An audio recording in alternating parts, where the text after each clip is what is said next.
The gunshot that killed Daniel Vaughn echoed through the canyon for 3 seconds before his widow realized she would never hear his voice again. Delilah Vaughn stood at the edge of the freshly dug grave outside Fort Worth, Texas, clutching her 7-year-old son Thomas to her side while 5-year-old Sarah buried her face in her mother's worn skirts. The September sun of 1878 beat down mercilessly, as the preacher said words that might have been comforting if Delilah could hear anything over the roaring in her ears. Her husband had been shot during a card game gone wrong, an argument over a hand of poker that turned deadly when someone accused Daniel of cheating. He had not been cheating. Daniel had many faults, but dishonesty at cards was not one of them. Now she stood with 2 children, $17 to her name, and a rented room at the boarding house that was due in 3 days. The mortgage on their small ranch had been foreclosed 2 months ago after the cattle fever swept through and killed half their herd. They had been barely surviving before. Now survival seemed impossible. The other mourners dispersed quickly after the burial. Death was common enough in Texas that people could not afford to dwell on it for long. Delilah walked back toward town with her children, their hands small and trusting in hers, and tried to formulate a plan. She could take in washing. She could work at the saloon serving drinks, though the thought made her stomach turn. She could try to find work as a seamstress or a cook. But who would watch the children while she worked? And would any job pay enough to feed 3 mouths and keep a roof over their heads? The boarding house loomed before them, its paint peeling in the Texas heat. Mrs. Henderson, the proprietor, stood on the porch with her arms crossed. Her face was not unkind, but it was firm. "Mrs. Vaughn," she said, "I am sorry for your loss, truly I am, but I have a business to run." "I know," Delilah said quietly. "I will have the room cleared by tomorrow." "You have somewhere to go," Delilah nodded, though it was a lie. She would not let her children see her desperation. Not yet. That night, after Thomas and Sarah had fallen asleep on the narrow bed they all shared, Delilah sat by the window and counted her money again. $17. She counted it 3 times, hoping the amount would somehow change. It did not. The next morning, she packed their meager belongings into a single trunk and a carpet bag. The children were quiet, sensing that questions would only make things worse. They walked to the general store where Delilah hoped to ask about work. The owner, Mr. Simmons, was sympathetic but had no positions available. The same was true at the dress shop, the restaurant, and the hotel. By midday, Delilah's feet ached and her pride was in tatters. She had been reduced to begging for work, and still there was nothing. She bought bread and cheese with some of their precious dollars and took the children to sit under a cottonwood tree near the edge of town. "Mama, where are we going to sleep tonight?" Sarah asked, her blue eyes wide and worried. "The Lord will provide, sweetheart," Delilah said, though her faith felt as thin as paper. She was so focused on the children that she did not notice the man approaching until his shadow fell across them. Delilah looked up, shading her eyes against the sun. The man was tall, lean, with shoulders that spoke of years of hard work. He wore dusty boots, worn denim pants, and a brown hat that had seen better days. His face was weathered, probably in his early 30s, with lines around his eyes that suggested he had spent most of his life squinting into the sun. But it was his eyes themselves that caught her attention. They were a striking green, and they held a sadness that seemed to match her own. "Madam," he said, removing his hat, "I could not help but notice you are in some difficulty. I apologize for intruding." Delilah stiffened. She did not know this man, and a woman alone with children had to be cautious. "We are managing, thank you. Are you Mrs. Vaughn, Daniel Vaughn's wife?" Her throat tightened. "I am his widow, yes." The man nodded slowly. I heard about what happened. I am sorry. Your husband was not cheating. I was in the saloon that night. I saw the whole thing. The man who shot him planted an extra card on him after he fell. I told the sheriff, but he said there were no other witnesses willing to come forward. Delilah stared at him. You told the sheriff the truth? Yes, madam, for what good it did. He shifted his weight, looking uncomfortable. I should have spoken up sooner. Should have said something before the shot was fired. I keep thinking maybe if I had, things would have turned out different. You cannot blame yourself for another man's evil, Delilah said quietly, though the information settled something in her chest. Daniel had died wrongly accused, but at least one person knew the truth. My name is Grant Russell, the man said. I have a ranch about 5 miles north of here. Well, I call it a ranch, but it is mostly just land and hard work.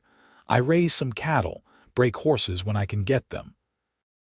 I have a main house and a cottage on the property. The cottage is empty, has been for 3 years now. I would like to offer it to you and your children. No rent, just a place to stay until you can get back on your feet. Delilah's first instinct was to refuse. She did not know this man, and accepting charity from a stranger felt dangerous. But she looked at Thomas and Sarah, at their tired faces and hungry eyes, and pride seemed like a luxury she could not afford. Why would you do this? She asked carefully. Grant was quiet for a moment, turning his hat in his hands. Because 3 years ago, I lost my wife in childbirth. Lost the baby too. And after they were gone, a lot of people in this town helped me when I could not help myself. I have been meaning to do something useful with that cottage. Seems like maybe this is the right time. There was no guile in his voice, no hidden expectation, just honest grief and a simple offer of help. Delilah made her decision. We would be very grateful, Mr. Russell, thank you. Grant, please, and it is no trouble. I will get my wagon and we can load your things. The cottage needs some work. It has been sitting empty and I have not kept it up like I should, but it has a good roof and a working stove. Within an hour, they were riding out of Fort Worth in Grant's wagon, the children sitting in the back with the trunk while Delilah sat up front beside this strange man who had offered them salvation. The land stretched out around them, brown and golden in the late summer heat. They passed through open prairie dotted with mesquite trees and the occasional ranch house in the distance. Grant did not talk much during the ride, but the silence was not uncomfortable. He pointed out landmarks for the children, a creek where they could fish, a hill where wildflowers grew in the spring. Thomas began to relax, asking questions about the ranch and the horses. Sarah fell asleep against the trunk, lulled by the movement of the wagon. The main ranch house appeared first, a solid structure of wood and stone with a covered porch and a well-maintained barn nearby. About 100 yards beyond it sat the cottage, smaller but charming, with a stone chimney and 2 front windows that looked out onto the prairie. Grant pulled the wagon up to the cottage door. Like I said, it needs work, he said apologetically as he helped Delilah down, but the structure is sound. Delilah walked to the door and pushed it open. Dust motes danced in the afternoon sunlight streaming through the dirty windows. The main room held a small stove, a table and 2 chairs. There was a bedroom off to one side with a bed frame but no mattress. Cobwebs hung in the corners and the air smelled stale and unused, but it was shelter. It was safety. It was more than she had hoped for this morning. It is perfect, she said, and meant it. Grant looked relieved. I have some spare furniture in the barn. I will bring over what you need. There is a mattress that is still good and some blankets. I will get the well water pumping again and bring over some firewood for the stove. You have already done so much, Delilah protested. It is no trouble, Grant said. I will let you get settled. I live in the main house if you need anything. There is a bell on the porch that you can ring if there is an emergency. He tipped his hat and walked back to the wagon to unload their trunk. Thomas followed him, eager to help, and soon the two of them were carrying in the meager possessions. Grant made several trips to the barn, bringing a mattress, blankets, sheets, dishes, and even a lantern with oil. He worked efficiently, speaking little but with a kindness that made Delilah's throat tight with gratitude. As the sun began to set, Grant paused at the door. "I will bring over some eggs and milk in the morning. There is salt pork in the crate by the stove, and beans and flour. Should be enough to get you through a few days." "Mr. Russell, I do not know how to thank you." "Grant," he corrected gently. "And no thanks needed. Get some rest, Mrs. Vaughn. Things will look better in the morning." After he left, Delilah stood in the doorway and watched him walk back to the main house, his figure silhouetted against the darkening sky. She did not know what to make of this man who had appeared in her darkest hour like an answer to a prayer. She had been too exhausted to speak. The children were hungry, so she set about making a simple meal of beans and cornbread. The stove took some coaxing, but soon it was heating the small space. As they ate, Sarah began to smile for the first time since her father's death. Thomas asked if they could stay here forever. "I do not know about forever," Delilah said carefully, "but we can stay as long as we need to." That night, after the children were asleep in the bedroom, Delilah took a rag and began to clean. She scrubbed the windows until they shone, swept the floors until the dust was gone, wiped down every surface until the cottage no longer smelled of abandonment. She worked late into the night, partly because the cottage needed it, but mostly because she needed to do something useful, something that made her feel less like a charity case and more like a woman taking control of her life. When she finally lay down beside her sleeping children, she allowed herself to cry for the first time since Daniel's death. She cried for her husband, for the life they had tried to build, for the fear and uncertainty of the future. But beneath the grief was something else, something small and fragile but real. Hope. The next morning, Delilah woke to sunlight streaming through the clean windows and the sound of a rooster crowing. For a moment, she forgot where she was. Then memory returned, bringing both sorrow and relief. She rose quietly, leaving the children to sleep, and went to splash water on her face from the basin. There was a knock at the door, soft and respectful. She opened it to find Grant standing there with a basket. "Morning," he said. "Brought eggs and milk like I promised. Also some butter and fresh bread. My housekeeper, Rosa, baked yesterday." "You have a housekeeper?" "Well, she is more like family. Her husband works for me taking care of the horses. They live in the bunkhouse, good people. She has been trying to fatten me up for 3 years with limited success." Delilah took the basket, her stomach rumbling at the smell of fresh bread. "Please thank her for me." "You can thank her yourself. She will be over later this morning, I imagine. She has been excited since I told her you were coming. She has been saying this place needs life in it." Grant paused, looking past her into the cottage. "You cleaned." "I could not sleep. I hope that was all right. It is your home now. You can do whatever you like with it." He said it simply, as if it were the most obvious thing in the world. "I have work to do today, but if you need anything, just ring that bell or send Thomas over. The boy seems to like horses. If you do not mind, I could teach him to ride." "He would love that," Delilah said. "Mr. Russell, Grant, I need to talk to you about rent. I cannot just live here for free. I can work. I can cook or clean or help with the ranch. I need to earn my keep." Grant's face was unreadable. "Mrs. Vaughn, you do not owe me anything. But if it would make you feel better, Rosa could probably use help with some of the housework. She's getting older and the main house is big." "But only if you want to. No obligation." It was a careful offer, one that gave her dignity without demanding anything in return. Delilah nodded. "I would like that, thank you." After he left, she made breakfast for the children. They ate the fresh bread with butter and scrambled eggs, and Sarah declared it the best meal she had ever had. Thomas asked if they could explore the ranch, and Delilah agreed, cautioning them to stay away from the barn unless Grant was with them. She spent the morning continuing to clean and organize the cottage. In the afternoon, a woman appeared at the door, round and smiling, with gray hair pulled back in a neat bun and warm brown eyes. "Hello, hello," the woman said in accented English. "I am Rosa Martinez. I live here with my husband Carlos. Grant said you were here and I had to come meet you."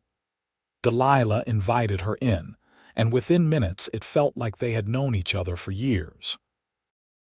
Rosa spoke quickly and warmly, asking about the children, offering to bring over more food, suggesting small improvements to the cottage.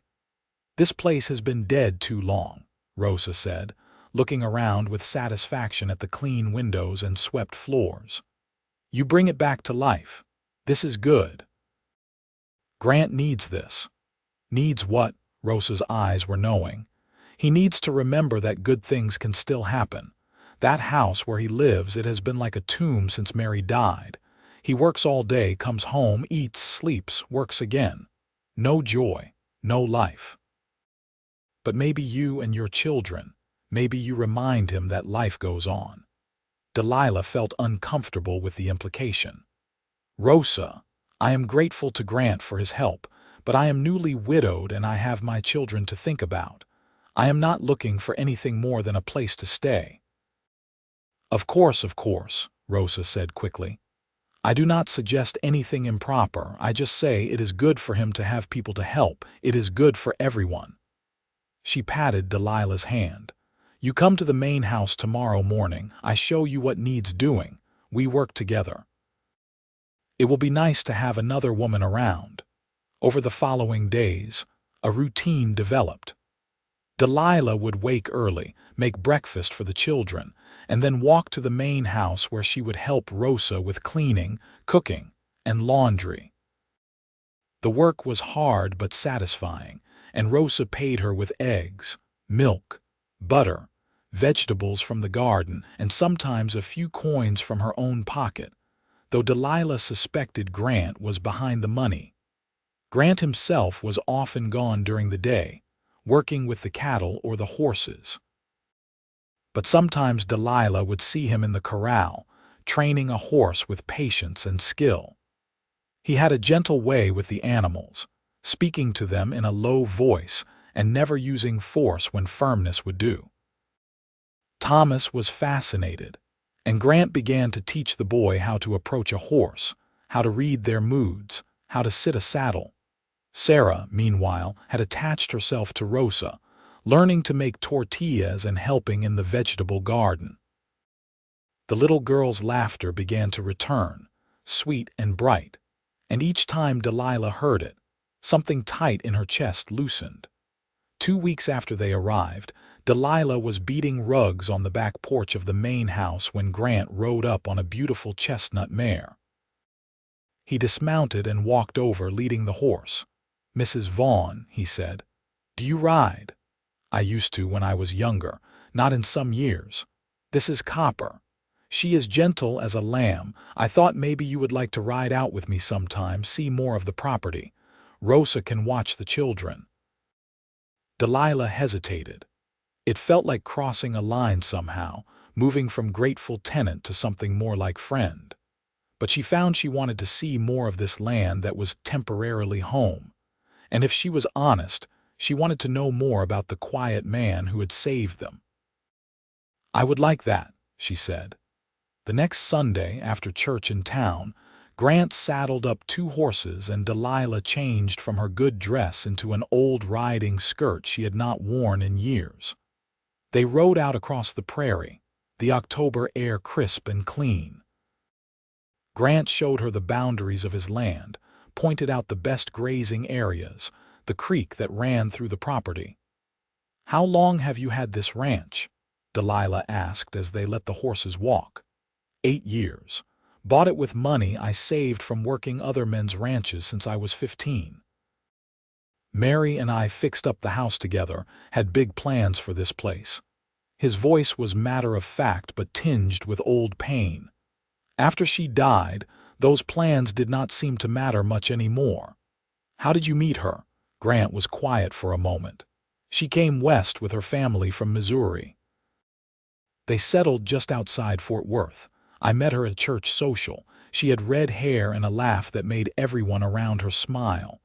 We were married within 6 months, had 3 good years together before. He trailed off. I am sorry, Delilah said softly. I am sorry about your husband too. It is not easy losing someone like that. They rode in comfortable silence for a while, the only sounds the horses' hooves and the wind through the grass. Finally, Grant spoke again. Can I ask you something, Mrs. Vaughn? Delilah, please. Delilah, what are you going to do, I mean long term? You are welcome to stay in the cottage as long as you need, but I figure you must have some kind of plan. It was a fair question, and one Delilah had been avoiding thinking about too hard. Honestly, I do not know. I have been taking things one day at a time. I suppose eventually I should try to find more permanent work, maybe save enough to rent a proper place in town where the children can go to school. There is a school about 3 miles from here. Thomas and Sarah could attend now if you wanted. I could drive them in the wagon. That is too much to ask. You did not ask, I offered. Grant pulled his horse to a stop and looked at her seriously. Delilah, I know you feel obligated because I helped you out, but the truth is, you are helping me too. That cottage was just sitting there empty, making me sad every time I looked at it. Now I see smoke from the chimney and hear children laughing. Rosa is happier than she has been in years, and I like having people to cook for, having a reason to make sure there is fresh bread and milk. It makes this place feel less lonely. Delilah felt heat rise in her cheeks. I suppose we are helping each other then. I suppose we are. They rode back as the sun was setting, painting the sky in shades of orange and pink. When Grant helped her down from the horse, his hands were warm and steady on her waist, and for just a moment their eyes met. Something passed between them, something neither was ready to name. Then the moment broke and they stepped apart. Thank you for the ride, Delilah said. I enjoyed it. We should do it again sometime, Grant said. That night, after the children were asleep, Delilah sat by the window and looked out at the main house. A lamp was lit in one of the windows. She wondered if Grant was sitting in there alone, feeling the same complicated tangle of emotions that she was. It had only been a month since Daniel died. She should not be thinking about another man, should not be noticing the way Grant's eyes crinkled when he smiled or the gentle strength in his hands. But grief, she was learning, was not a simple thing. It did not follow rules or timelines. It coexisted with other feelings, hope and fear, and yes, even attraction. She was only 26 years old. Was it so wrong to feel alive again? October faded into November. The children started school, and Grant did indeed drive them in the wagon, picking them up in the afternoon. Thomas was learning to read better, and Sarah was making friends. They were healing, slowly but surely. Delilah continued to work at the main house, but she also began to make improvements to the cottage. She sewed new curtains from fabric Rosa gave her. She planted bulbs in a small garden by the front door that would bloom in spring. She made the place feel like home. Grant began to stay for dinner sometimes, bringing fresh meat or vegetables and eating with them at the small table. The children adored him, especially Thomas, who followed him around like a shadow whenever possible. Sarah made him drawings that he carefully saved. One evening in late November, after the children were in bed, Grant and Delilah sat on the front porch of the cottage watching the stars. It had become a habit on the nights he stayed for dinner. this quiet time of conversation before he walked back to the main house. "I have been thinking," Grant said. "Winter is coming and the cottage does not have much insulation. I could add some before it gets too cold. Would not take more than a few days. You do not have to do that." "I know I do not have to. I want to. I do not like the thought of you and the children being cold." The concern in his voice warmed her more than any insulation could. "Then yes, thank you." Grant was quiet for a moment. "Can I ask you something personal?" "You can ask. I may not answer," he smiled slightly. "Fair enough. Do you ever think about getting married again? Eventually, I mean." Delilah's heart beat faster. "I have not really let myself think that far ahead. Why do you ask?" "Just curious." "You are a beautiful woman, Delilah, and strong. I figure once word gets around that your mourning period is over, you will have plenty of men interested." "I do not think I am ready for that," she said carefully. "And besides, I have the children to think about. Any man I would consider would have to be good to them." "Any man worth having would be good to them," Grant said firmly. "They are wonderful kids." They fell into silence again. Finally, Grant stood. "I should let you get some rest. I will start on that insulation this weekend." But he did not move to leave. Instead, he looked down at her with an expression she could not quite read.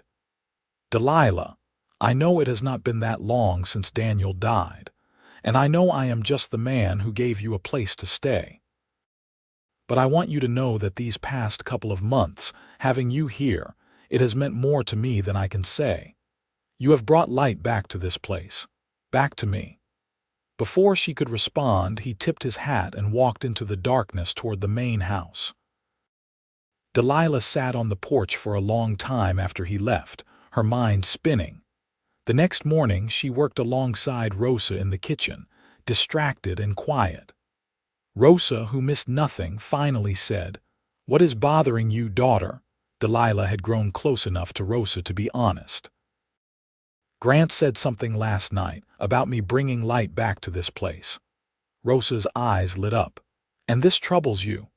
"I do not know what it means, or what I want it to mean. Daniel has been gone for 2 months. It feels too soon to be thinking about anyone else." "Who says how long is right?" Rosa said gently. "Your husband was your marriage a love match." Delilah thought about it honestly. "We cared for each other, but it was not passionate. Daniel was steady and reliable, or at least I thought he was. We married because it made sense. He needed a wife, I needed a husband. We had the children, built a life, but love, real love, I do not know if we ever had that." "And Grant? What about Grant? Do you have feelings for him?" Delilah put down the spoon she had been using to stir the pot. "Yes, God help me, I do. But I do not know if that is real or if I am just grateful to him for saving us." Rosa took her hand. "I have known Grant since he came to this land. He is a good man, lonely man. After Mary died, he shut himself off. He went through the motions of living, but there was no joy in him. Then you came. I see the way he looks at you when he thinks no one is watching. I see the way he smiles around your children. He is coming back to life." "It is too fast," Delilah said, but her protest sounded weak even to her own ears. "Maybe. Or maybe when you have already lost everything once, you learn not to waste time when something good comes along." That weekend, Grant worked on insulating the cottage.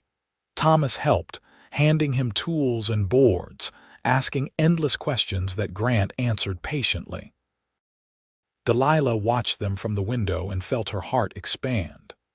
Grant was teaching her son to be a man, giving him the attention and guidance a growing boy needed. She had not realized how much Thomas had been missing that until now. On Sunday afternoon, the work was done. The cottage was snug and warm, ready for winter. Grant stood back, surveying his work with satisfaction. "That should do it," he said. "You will be comfortable now."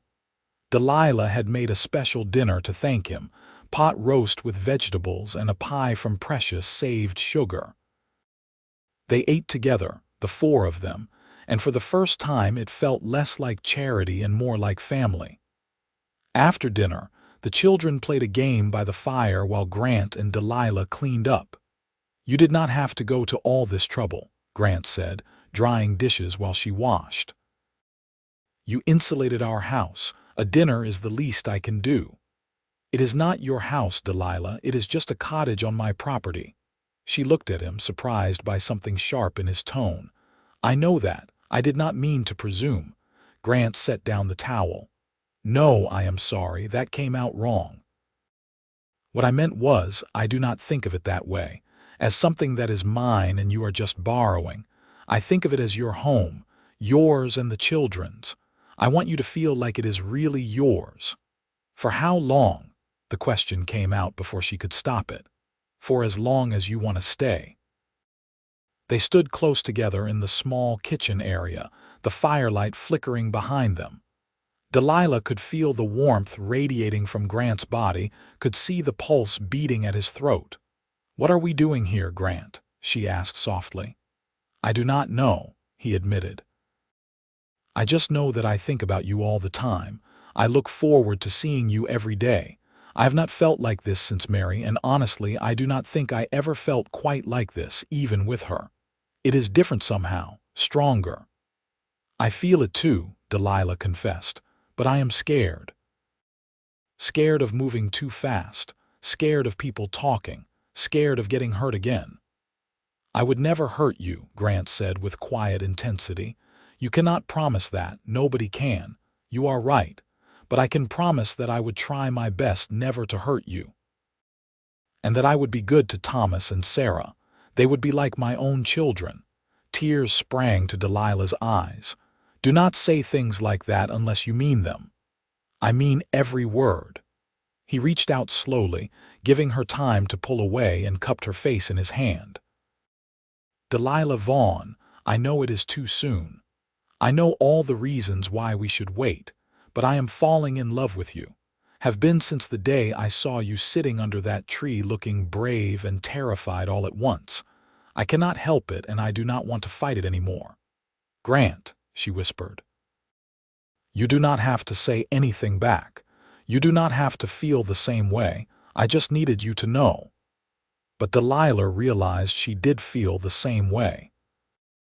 Somewhere in the past 2 months, between the quiet dinners and the horseback rides and the simple daily kindness, she had fallen in love with this gentle cowboy who had given her family a home and, in doing so, had found his way into her heart. "I love you too," she said. "I think I have for a while now. I have just been too afraid to admit it." The smile that broke across Grant's face was like sunrise. Slowly, carefully, he leaned down and kissed her. It was soft and sweet and full of promise. When they broke apart, both were breathless. "Mama." Sarah's voice came from by the fire. "Are you kissing Mr. Russell?" Delilah stepped back, flustered, but Grant laughed. "Yes, Sarah, I was kissing your mama. Is that all right with you?" Sarah considered this seriously. "Will you be my papa if you marry her, Sarah?" Delilah was mortified, but Grant knelt down to the little girl's level. "If your mama will have me, I would be honored to be your papa. You and Thomas both. But that is a big decision, and we do not need to rush it. For now, is it all right if I keep coming to dinner and teaching Thomas about horses?" "Can you teach me about horses too?" Sarah asked. "Absolutely." Thomas had been listening quietly. Now he spoke up. "I miss my real papa, but I like you, Mr. Russell. I think he would be glad someone is taking care of us." Grant's eyes were suspiciously bright. "I think so too, son." That night, after Grant left, Delilah lay in bed and allowed herself to believe in happiness again. It felt fragile and new, like the first shoots of spring breaking through winter ground. But it was real. Over the next weeks, Grant and Delilah were careful about their growing relationship. They did not want to scandalize the town or move too fast for the children's sake. But it was clear to everyone that something had changed. Grant smiled more. Delilah laughed more. The children thrived under the attention of two adults who loved them. In December, Grant took them all into Fort Worth to do Christmas shopping. It was the first time they had all gone to town together as a family, and Delilah was nervous about how people would react. But most of the townspeople were kind. A few women gave her disapproving looks, but Rosa, who had come along, stared them down until they looked away. They bought small presents for the children, peppermint sticks and new mittens, a doll for Sarah and a pocket knife for Thomas. Grant insisted on buying Delilah a warm shawl of deep blue wool, despite her protests. "Think of it as a Christmas present," he said, "from a friend." But the way he looked at her suggested he wanted to be much more than a friend. Christmas morning arrived with a light dusting of snow, rare for Texas. The children woke early, excited, and ran to the main house where Grant had set up a tree in the parlor.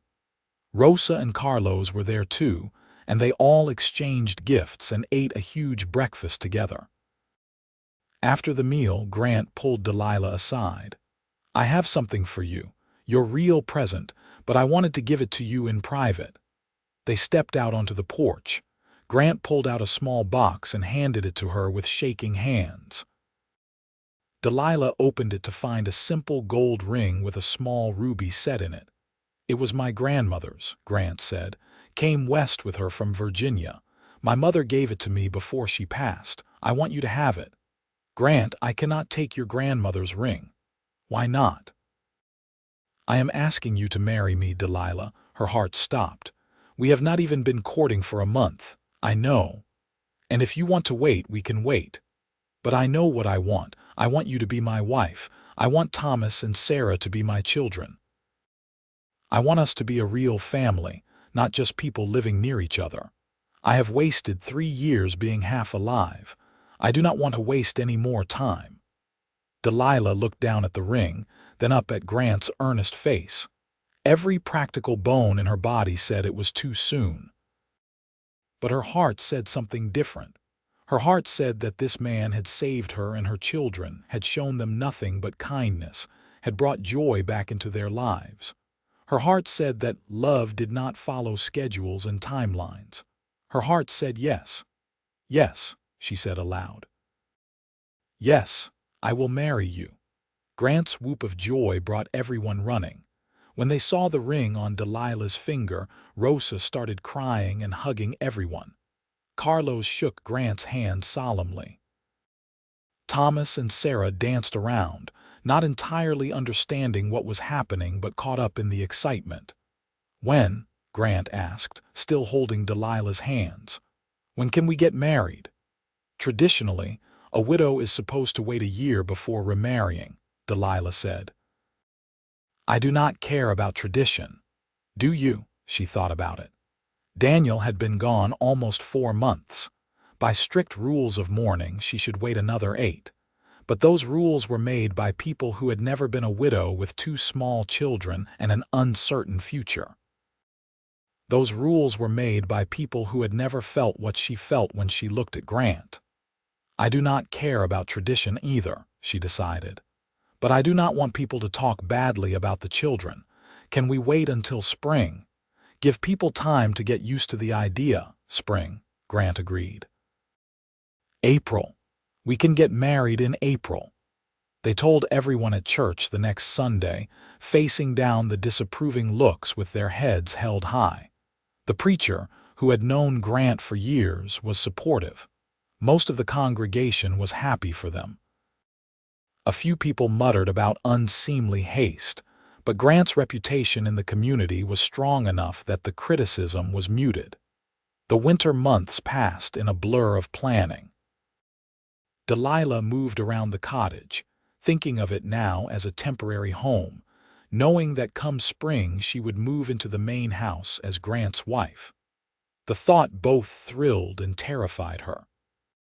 One evening in late January, as they sat together after the children were asleep, Delilah voiced her fears. "What if I am not a good enough wife to you? What if you realize you made a mistake?" Grant pulled her close. "That is not going to happen. Delilah, you are everything I could want. You are strong and kind and good. You are a wonderful mother. You make me laugh. You make me want to be better than I am. How could that ever be a mistake? What if I cannot give you children? What if something is wrong with me? Then we have Thomas and Sarah, and that is enough. More than enough." He kissed her forehead. "Stop borrowing trouble. We are going to be happy. I know it." February brought warmer weather and the first signs of spring. The bulbs Delilah had planted by the cottage began to sprout. March brought wildflowers to the prairie, covering the land in waves of blue and yellow and red.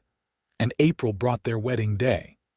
It was a simple ceremony at the church in Fort Worth, with Rosa and Carlos standing up with them and the children holding flowers. Delilah wore a new dress of cream-colored cotton that Rosa had helped her sew. Grant wore his best suit and looked so handsome that Delilah's breath caught when she saw him waiting at the altar. The preacher spoke about love and commitment, about building a life together on the foundation of faith and trust. When Grant said his vows, his voice was steady and sure. When Delilah said hers, she meant every word with her whole heart. "I now pronounce you husband and wife," the preacher said. "Grant, you may kiss your bride." And he did, softly and sweetly, while everyone in the church clapped and cheered. Thomas and Sarah ran up to hug them both, and for the first time, Sarah called Grant Papa and he called her daughter, and there was not a dry eye in the building. They had a small reception at the ranch with neighbors and friends. Rosa had outdone herself with the food. There was music and dancing. Grant waltzed with Delilah under the Texas stars, holding her close and whispering how much he loved her. That night, after the guests left and the children were settled in their new room in the main house, Grant carried Delilah over the threshold. She laughed, feeling young and hopeful in a way she had not felt in years. "Welcome home, Mrs. Russell," Grant said, setting her down gently. "Mrs. Russell," Delilah repeated, testing out the name. "I like how that sounds." Their wedding night was tender and passionate, a claiming and a gift all at once. Afterward, lying in Grant's arms, Delilah felt a peace settle over her that she had never experienced before. This was right. This was home. The months that followed were the happiest of Delilah's life. She settled into running the main house, working alongside Rosa but also making her own mark. She rearranged furniture, planted a bigger garden, put up new curtains in cheerful colors. The house that had felt like a tomb began to feel like a home. Grant was a wonderful husband, attentive and affectionate. He helped with the children, reading to them at night and taking them on rides around the property. He was patient with Thomas's endless questions and gentle with Sarah's, sometimes dramatic moods.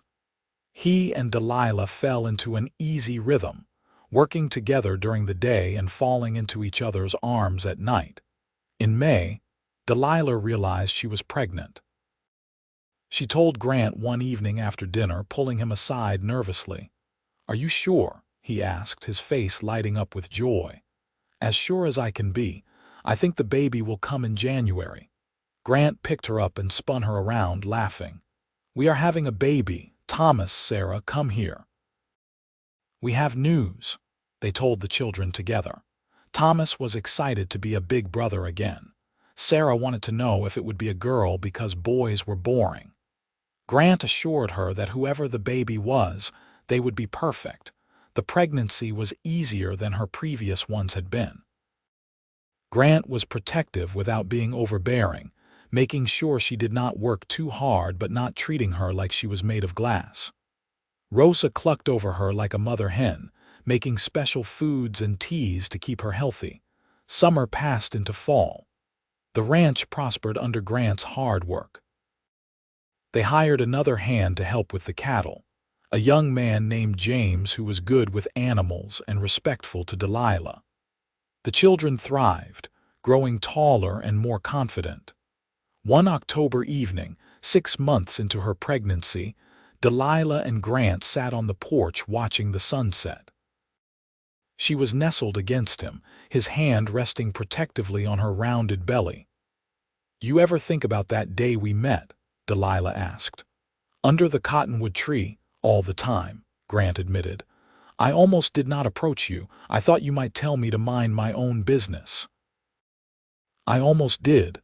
I was so scared that day, so lost. I did not know how we were going to survive. And now I am happy, truly happy. It feels like a miracle sometimes. 6 months ago I had nothing. Now I have everything." Grant kissed the top of her head. "You brought light into my life, Delilah. I was just existing before you came. You reminded me how to live." "We saved each other," Delilah said softly. "That is what I think. You saved me and the children when we had nowhere to go, and we saved you from loneliness." "I love you," Grant said simply. "I love you too." The baby came on a cold January night in 1879, arriving 2 weeks earlier than expected. The labor was hard but shorter than her previous ones. Rosa attended her along with the doctor from town, while Grant paced in the parlor with Thomas and Sarah, anxious and worried. Finally, just after midnight, a baby's cry filled the house. The doctor came out with a tired smile. "You have a son, Grant, a healthy boy, and Delilah is doing fine." Grant nearly fell over with relief. He rushed into the bedroom to find Delilah exhausted but glowing, holding a tiny bundle wrapped in blankets. "Meet your son," she said softly. Grant looked down at the tiny red face, the miniature fists waving, the eyes trying to focus, and felt his heart crack open. "He is perfect. You are perfect. Thank you, Delilah. Thank you." They named him George Daniel Russell after Grant's father and Delilah's first husband. It felt right to honor both men who had shaped their lives. Thomas and Sarah were enthralled with their new brother. Thomas took his role as big brother seriously, always checking to make sure the baby was all right. Sarah wanted to hold him constantly, singing made-up songs and telling him stories. Grant was a natural father, changing diapers and walking the floor with George when he cried at night, insisting that Delilah needed her rest. Watching him with the baby, Delilah fell in love with him all over again. As winter gave way to spring, they settled into life as a family of 5. The ranch continued to grow. Grant bought more land and more cattle. They built an addition onto the house, adding 2 more bedrooms and a bigger kitchen. Rosa and Carlos moved into the cottage, which Delilah fixed up for them with the same care she had once given it for herself. The years passed in a parade of seasons. George grew into a sturdy, happy toddler. Thomas turned 10, then 12, then 14, learning the ranch business from Grant and showing a real aptitude for it. Sarah became a lovely young woman, helping Delilah with the house and the garden, dreaming of one day becoming a teacher. In the spring of 1881, Delilah had another baby, a girl they named Grace Mary Russell, after Grant's mother and his first wife. Delilah had worried about that name, but Grant assured her that Mary would have been happy. It was not about forgetting the past, he said, but honoring it while embracing the future. The children grew and the ranch prospered. They weathered droughts and hard winters, cattle rustlers and sick livestock. But through it all, Grant and Delilah held strong together, their love deepening with every challenge overcome. In 1883, a third child joined them, another son they named William. By then, Thomas was 16 and helping run the ranch like a partner rather than a child. Sarah was 14 and had started teaching at the local school. George was a rambunctious 4-year-old, and Grace was a sweet-natured 2-year-old. Life was full and busy and beautiful. One evening in the summer of 1885, Delilah and Grant sat on the porch as they had countless times before. Their children were scattered around the property. Thomas was in the barn with the horses. Sarah was reading to George and Grace in the parlor. Baby William was asleep upstairs. "Remember when you gave me that cottage?" Delilah asked, taking Grant's hand. "Of course. Best decision I ever made. I was so scared, so lost. I could not see how things would ever be all right again. And now—" Delilah looked around at the home they had built together, listened to the sounds of their children, felt the solid warmth of her husband beside her. "Now, I know that sometimes the worst moments of our lives lead us to the best ones. If Daniel had not died, if I had not been desperate enough to accept help from a stranger, I never would have found you. We never would have had this life together." "Do you feel guilty for being happy?" Grant asked gently. "For loving me when you were married to him first?" "Sometimes," Delilah admitted. "But then I remember that Daniel would not have wanted me and the children to suffer. He had his faults, but he loved us in his way. I think he would be glad we are cared for. I hope so. Because I cannot imagine my life without you now. You and the children, you are everything to me." They sat in comfortable silence as the sun set, painting the sky in brilliant shades of orange and pink and purple. Across the yard, Delilah could see the cottage where Rosa and Carlos lived, smoke rising from its chimney. She remembered cleaning those windows for the first time, scrubbing away years of dust and neglect, filling that empty space with life and hope. She had filled Grant's life with light too, she realized. The same light he had given her by offering refuge when she had nowhere else to turn. They had saved each other, not once but every day in 1,000 small ways. "What are you thinking about?" Grant asked. "About light," Delilah said. "About how you gave me shelter and I gave you light, and somehow we made a life together that is better than either of us could have imagined." "You are getting philosophical in your old age," Grant teased. She was only 33, hardly old, but she swatted his arm playfully. "I am being romantic. Then I should respond in kind." He stood and pulled her to her feet, wrapping his arms around her waist. "Delilah Russell, you are the light of my life. Every day with you is a gift. Every child we have made together is a blessing. Every moment I spend with you makes me grateful I was brave enough to approach you under that tree 7 years ago." 7 years, Delilah marveled. "It feels like a lifetime and also like yesterday." "Do you know what I want?" Grant asked. "What? 50 more years just like this, watching our children grow and have children of their own, growing old with you. Building this ranch into something we can pass down to Thomas and George and William. Maybe adding a few more babies if we are blessed. Just living this life with you day after day until we are too old to sit on this porch anymore." Tears filled Delilah's eyes. "That sounds perfect. That sounds like everything I could ever want." Grant kissed her as the last rays of sunlight faded from the sky. Inside the house, the children's laughter rang out. In the distance, cattle lowed and horses nickered. The land stretched out around them, solid and enduring. This was home. This was family. This was love. Years continued to unfold like the pages of a cherished book. Thomas grew into a fine young man and took over much of the day-to-day running of the ranch. At 21, he married a sweet girl named Anna from a neighboring ranch, and they built a house on the far corner of the property. Within a year, they gave Grant and Delilah their first grandchild, a boy they named Grant Thomas Russell. Sarah became the most beloved teacher in the county, known for her patience and kindness. She married at 23 to a lawyer in Fort Worth named John Peterson, a good man who adored her. They moved to town but visited the ranch often, and Sarah made sure to bring her own children to spend summers learning about ranch life. George grew up to be as horse-crazy as his father, developing a reputation for being able to train even the most difficult horses. Grace was gentle and artistic, filling the house with drawings and paintings. William was the adventurous one, always climbing trees and exploring the furthest reaches of the property. In 1890, when Delilah was 38, she had one final surprise. Another baby, a daughter they named Hope, because she represented the continuing joy of their lives together.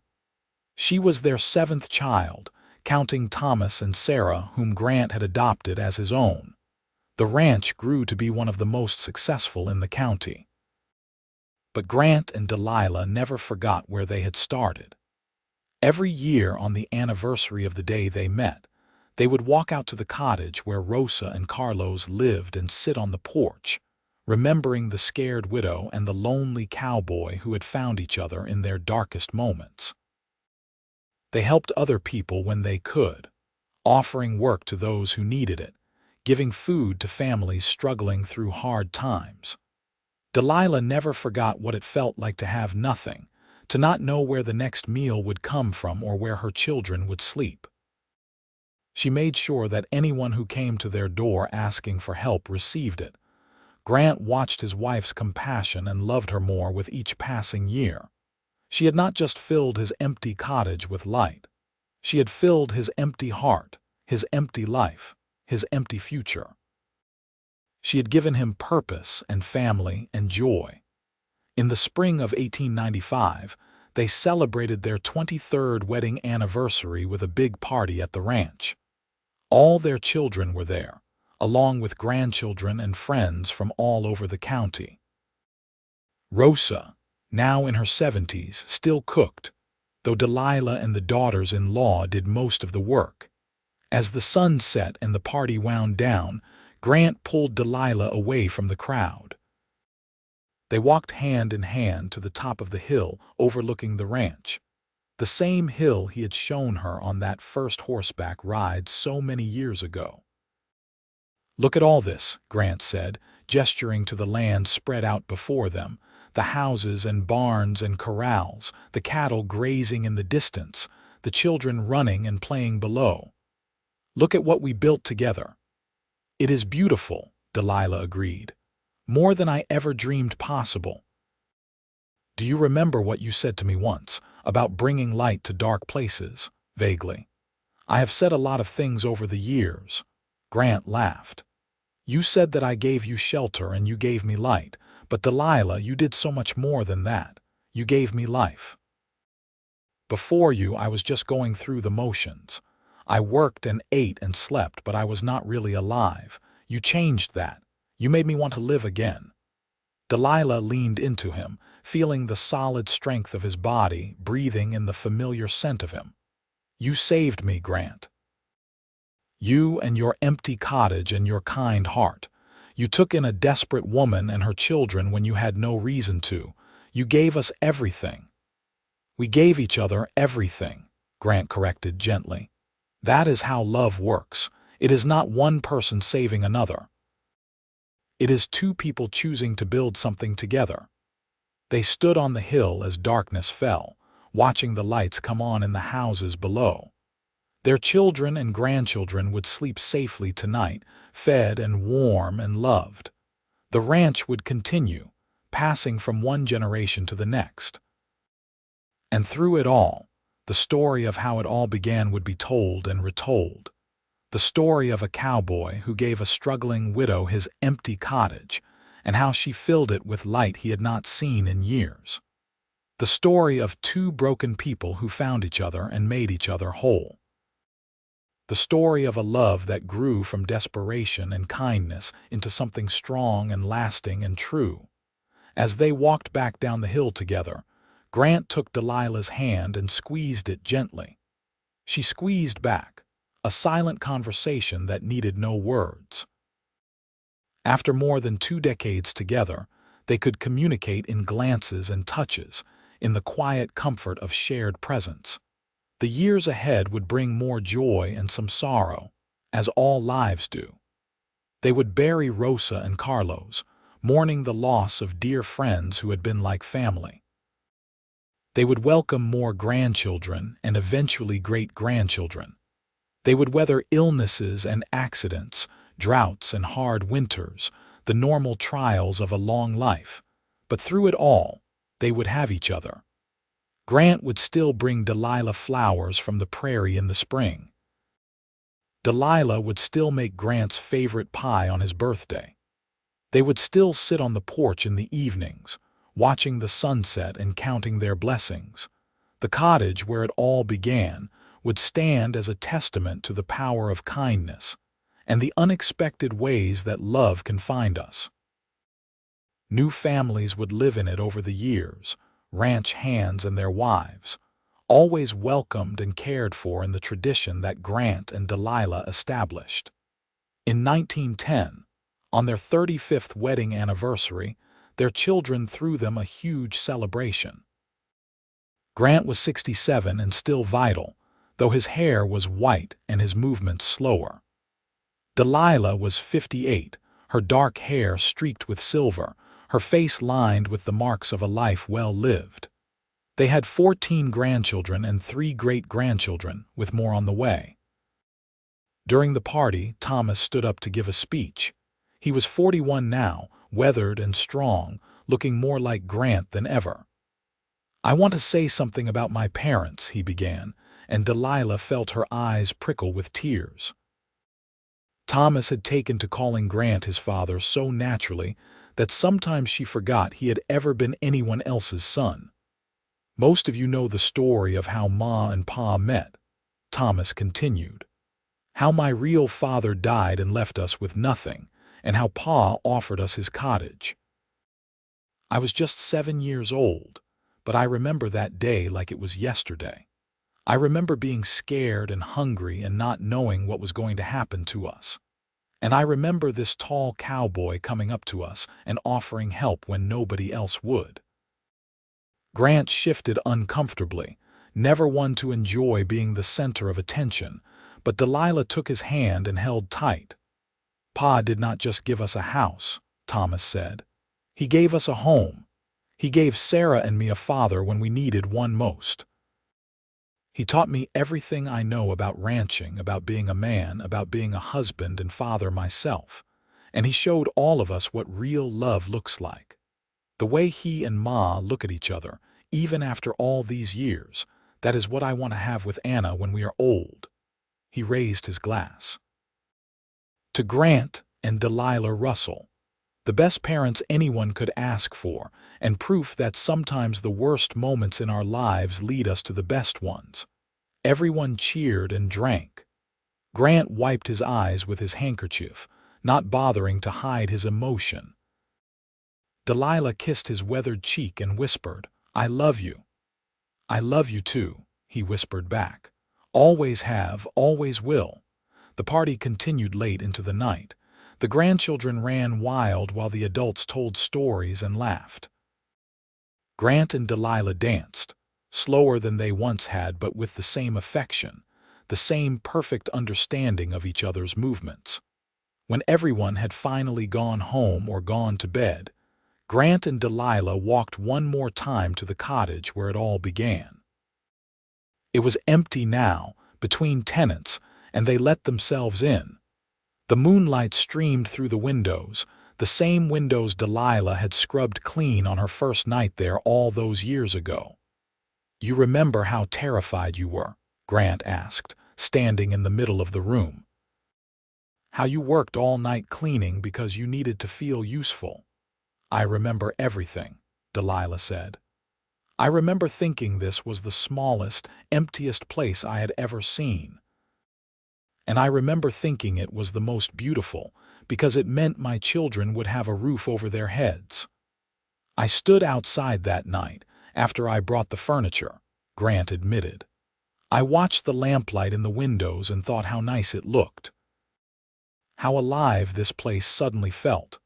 I had not been able to look at this cottage for 3 years without hurting, and in one night you changed that." They stood together in the empty room, remembering. The ghosts of who they had been walked beside them, the desperate widow and the grieving widower finding hope in the least likely of places. "We have had a good life," Delilah said finally. "The best life," Grant agreed. "And it is not over yet. We still have years ahead of us, God willing." And they did. Grant lived to be 73, strong and active almost to the end. When he finally passed in 1916, it was quietly in his sleep, with Delilah beside him as she had been for 38 years. The whole county mourned his loss. He had been respected and loved, a man who had built not just a successful ranch but a legacy of kindness and integrity. Delilah lived another 9 years after Grant's death, surrounded by her large and loving family. She never remarried. How could she, when she had already had the love of her life? She spent her final years being the matriarch of the family, telling stories to her great-great-grandchildren about the old days, about cowboys and cattle drives and the wild Texas frontier. And always, she would tell the story of how their family began. About a desperate day under a cottonwood tree. About a kind cowboy with sad green eyes. About an empty cottage that became a home. About darkness finding light and grief finding joy, and two lonely people finding each other against all odds. When Delilah died in 1925 at the age of 73, she was buried next to Grant on the hill overlooking the ranch. Her children and grandchildren and great-grandchildren gathered to say goodbye, grieving but also celebrating a life well lived and a love story for the ages. The ranch continued, passed down through the generations, growing and changing with the times. But the cottage remained, carefully preserved as a reminder of where it all started. New families still lived there from time to time, welcomed into the Russell tradition of helping those who needed it. And on quiet evenings, when the wind blew across the prairie and the sun set in brilliant colors, sometimes people swore they could see two figures on the porch of the cottage, sitting close together and watching the stars come out. A tall cowboy with a kind face, and a beautiful woman with gentle eyes, still together in death as they had been in life, still filling empty spaces with light and love and hope. The end.